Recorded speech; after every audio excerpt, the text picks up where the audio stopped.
నా స్టైల్లో ఫిష్ పులుసు కొర్రమీను తీసేసుకున్నాను 1 కేజీ. నా టేస్ట్ తగ్గట్టు సాల్ట్, కారము, ధనియాల పొడి, గరం మసాలా, కొద్దిగా మెంతి పొడి, జీలకర్ర పొడి, కరివేపాకు, కొత్తిమీర కూడా వేసేసుకొని ఇలా బాగా కలిపేసుకొని ఒక హాఫ్ అన్ అవర్ పాటు పక్కన పెట్టుకోవాలి. ఇలా పెట్టుకుంటే టేస్ట్ అనేది చాలా బాగుంటుందండి.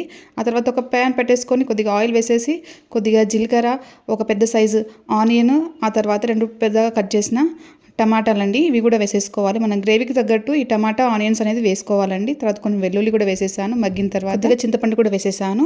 దాన్ని చల్లారిన తర్వాత పేస్ట్ చేసుకొని పెట్టుకోవాలి. ఆ తర్వాత ప్యాన్ పెట్టేసుకొని ఆయిల్ వేసేసి జీలకర్ర ఇంకా ఆనియన్స్ కూడా వేసేసానండి. కొద్దిగా మగ్గిన తర్వాత మనం మ్యారినేట్ చేసుకొని పెట్టుకున్న ఫిష్ కూడా వేసేసి ఒక్కసారి బాగా కలిపేసుకొని క్యాప్ పెట్టేసి ఒక 5 నిమిషాల పాటు మగ్గనివ్వాలండి. మనం మిక్సీ పట్టిన టమాటా ఆనియన్ పేస్ట్ కూడా వేసేసుకొని ఒక్కసారి కలిపేసి మళ్ళీ ఒక 2 నిమిషాల పాటు మగ్గనివ్వాలి. అప్పుడు మసాలా అంతా అనేది ఫిష్ ముక్కకు బాగా పడుతుంది. ఆ తర్వాత కొన్ని వాటర్ కూడా వేసేసి ఒక 10 నిమిషాల పాటు మగ్గనివ్వాలి.